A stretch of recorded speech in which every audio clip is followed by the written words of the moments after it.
통일운동에 헌신했던 문익환 목사의 가옥이 박물관으로 재탄생했습니다. 시민사회 단체들이 서울시 교육감 후보를 초청해 주요 공약을 점검하는 자리를 마련했습니다.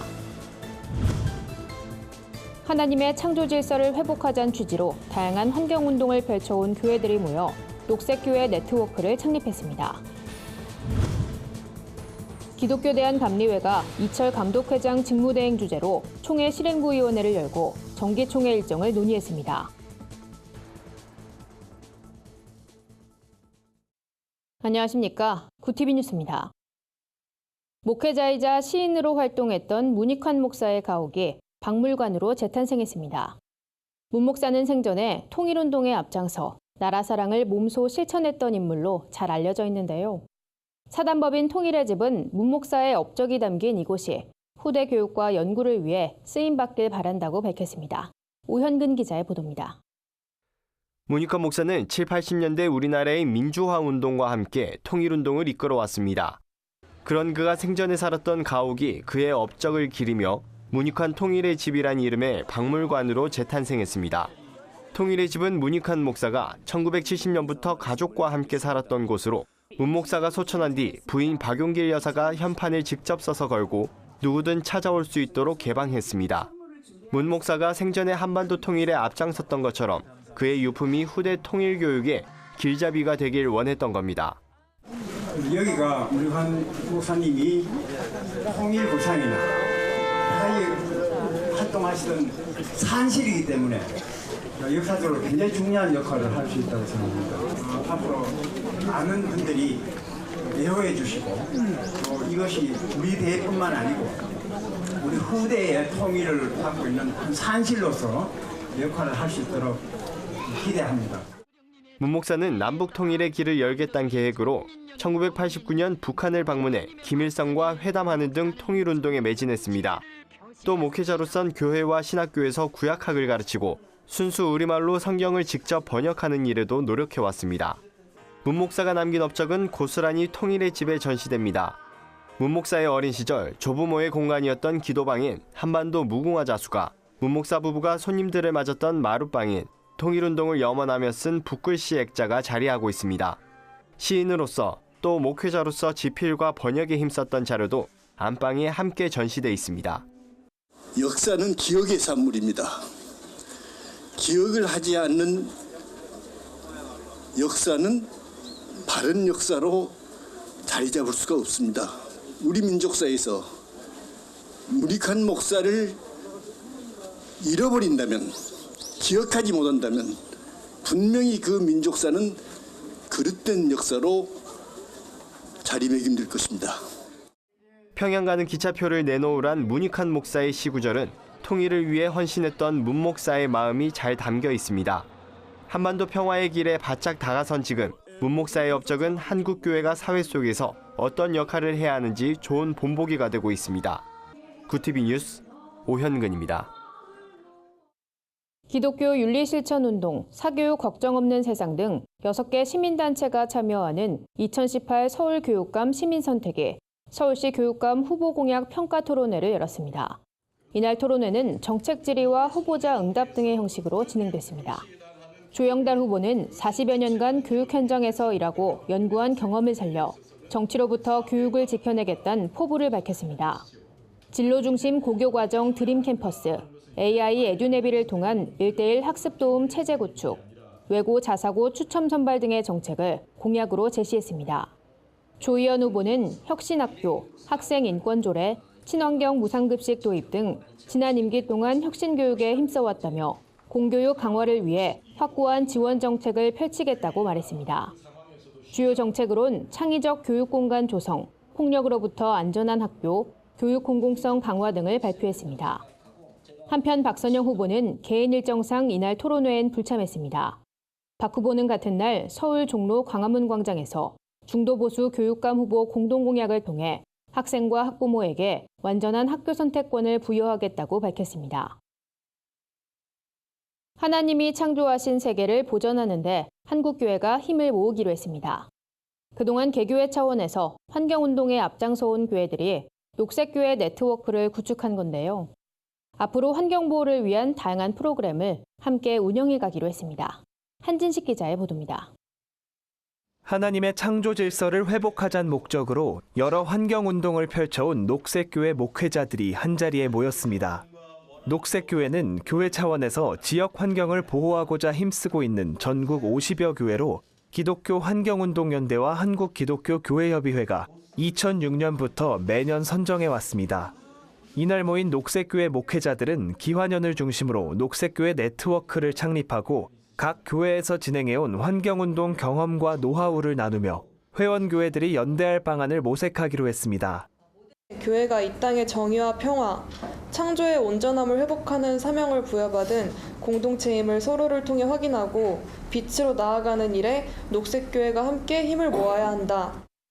이어진 순서에서 참석자들은 교회 녹지 조성과 쓰레기 줄이기, 태양광 발전 시설 설치와 같이 교회가 어렵지 않게 적용할 수 있는 실천 과제들을 살폈습니다. 창조 세계를 보존하는 청지기 역할을 해나가기 위한 구체적인 행동 계획을 논의한 겁니다.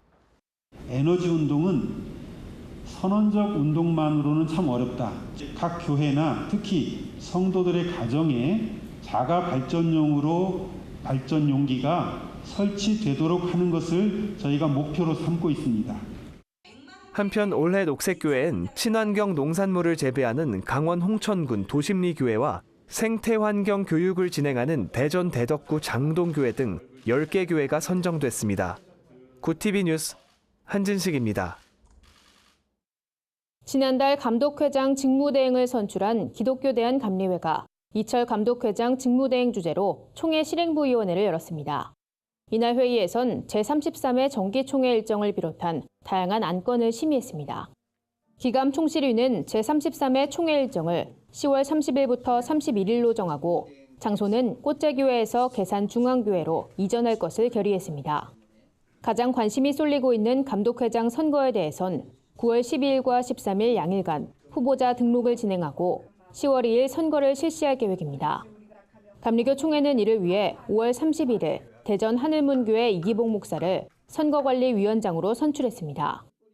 하지만 감독회장 선거는 전명구 감독회장의 선거 무효 소송 등 외부 요인에 의해 실시 여부가 결정될 전망입니다. 이 밖에도 총실위에선 전명구 감독회장의 주력 사업이었던 100만 전도운동본부를 선교국으로 이관하는 등 내규 개정안 심의를 진행했습니다. 한편 총실위에선 이철 감독회장 직무대행 선출 당시 직무대행 후보로서 자격이 있었는지 또 직무대행의 권한은 어디까지인지 등의 긴급 동의로 개회 전 1시간가량 실랑이가 벌어지기도 했습니다. 오늘의 사회 이슈를 오현근 기자가 종합해드립니다. 오늘의 이슈 포커스입니다. 역사적인 북미 정상회담이 열흘도 채 남지 않은 가운데 문재인 대통령이 이번 주 내로 싱가포르행 여부를 결정할 것으로 보입니다. 북미 정상회담 직후 남북미 3자 정상회담을 통해 종전선언을 이끌어내고 싶다는 희망을 여러 차례 밝힌 문 대통령은 이번 주 북한, 미국 측과 막판 협의를 진행할 것으로 관측되고 있습니다. 앞서 도널드 트럼프 미국 대통령도 김영철 북한 노동당 부위원장과 만난 자리에서 역사적으로 종전선언은 매우 중요하다고 언급해 싱가포르 종전선언에 대한 기대감을 높였습니다. 하지만 청와대는 북미 회담이 성과가 있다고 판단돼야 북미 측이 싱가포르에 초청할 것이라며 신중한 태도를 보이고 있습니다. 서울 용산구에 위치해 있는 상가 건물이 순식간에 붕괴돼 충격을 주고 있습니다. 이에 따라 붕괴된 원인을 찾기 위해 소방당국이 합동 현장 감식에 들어갔습니다. 붕괴된 건물은 4층 규모로 1966년 지어진 것으로 알려졌습니다. 이 건물은 1, 2층이 음식점, 3, 4층은 주거공간으로 사용됐지만 붕괴 당시 음식점은 문을 열지 않았고 주거 공간에도 4명의 거주자 중 한 사람을 제외하고 모두 외출한 상태여서 다행히 인명피해는 크지 않았던 것으로 파악됐습니다. 건물 내에 있었던 한 명은 경상을 입고 병원으로 옮겨져 치료를 받고 있습니다. 노동계가 최저임금 산입 범위 확대를 포함한 최저임금법 개정안에 대해 문재인 대통령이 거부권을 행사할 것을 거듭 촉구하고 나섰습니다. 최저임금연대는 거부권 행사는 최저임금 10,000원 공약을 꼼수와 편법으로 달성하려는 것이 아니라 대통령의 진정성을 확인하는 것일 뿐만 아니라 노동 존중 사회 실현이란 약속이 여전히 유효하며 소득 주도 성장 정책을 포기하지 않았다는 선언이라고 강조했습니다. 또 최저임금 제도의 합리적 개선은 원점으로 돌아가 사회적 합의로 새롭게 마련돼야 한다고 덧붙였습니다. 최저임금법 개정안은 국무회의 의결을 거쳐 공포될 전망입니다. 우리 국민이 느끼는 삶의 질 만족도는 10점 만점에 평균 6.4점인 것으로 나타났습니다. 또 삶의 질 향상을 위해 정부가 가장 힘써주길 바라는 부문은 일자리와 소득인 것으로 조사됐습니다. 문화체육관광부가 실시한 여론조사에 따르면 종합적인 삶의 질 만족도는 19세부터 29세까지가 6.8점으로 가장 높고 연령대가 높을수록 만족도가 낮아졌습니다. 분야별로 만족도가 높은 부문은 가족관계와 의료, 교육, 주거 등이었고 일자리와 소득, 복지, 환경과 안전 등이 낮은 만족도를 보였습니다. 문체부는 정책 수립과 집행 자료로 활용하고자 이 같은 조사를 처음 진행했으며 앞으로도 매년 조사할 예정입니다. 우리나라 상위 60곳 기업의 국내외 계열사 간 내부 거래 규모가 544조 원으로 전체 매출의 35%에 육박한 것으로 나타났습니다. 재벌닷컴에 따르면 자산 5조 원 이상의 60대 그룹의 전체 매출은 1,573조 원에 달했습니다. 그중 삼성그룹의 매출 대비 내부 거래액 비중이 62%로 가장 높은 수준을 보였습니다. SK그룹과 현대차그룹, LG그룹이 그 뒤를 이었는데 이들 4대 그룹의 국내외 계열사 간 내부 거래액은 모두 431조 6천억 원으로 60대 그룹 전체의 약 80%를 차지한 것으로 나타났습니다. 구티비 뉴스 오현근입니다. 주요 단신입니다. 한국기독교 장로회 총회가 오는 7일 대한문 앞에서 한반도 평화정착, 북미 정상회담 성공을 위한 한국교회 기도회를 개최합니다. 기장총회는 이번 기도회에서 북미 정상회담이 한반도 평화를 도래하고 북한 복음화의 계기가 되길 기도할 것이라고 밝혔습니다. 한국세계선교협의회, 북한사역 목회자협의회, 북한기독교 총연합회 등 6개 단체가 모여 선교통일 한국협의체를 발족했습니다. 협의체는 앞으로 통일선교를 위한 방향과 비전을 한국교회와 공유하고 종합적인 전략을 모색할 예정입니다. 예장통합 직전 총회장 이성희 목사가 사회복지법인 한국생명의전화 이사장으로 취임했습니다. 이 신임 이사장은 취임사를 통해 생명의 전화는 어떤 전화보다 긴급하고 중요하다며 자원봉사자와 후원자, 상담원 모두가 열심히 닦아온 길을 이어받아 더욱 발전하는 생명의 전화가 될 수 있도록 노력하겠다고 밝혔습니다. 한국교회 언론회가 낙태죄, 합헌은 계속 유지돼야 한다란 제목의 논평을 발표했습니다. 언론회는 우리나라에선 1년에 110만 명에 가까운 생명들이 낙태당한다며 낙태죄는 존속해야 하며 처벌 위주가 아닌 생명 존중 차원에서 그 가치를 인정하고 존중하는 방향으로 나아가야 한다고 주장했습니다. 이상으로 뉴스를 마칩니다. 구티비 뉴스는 인터넷 신문 데일리 굿뉴스를 통해서도 보실 수 있습니다. 시청해주신 여러분 고맙습니다.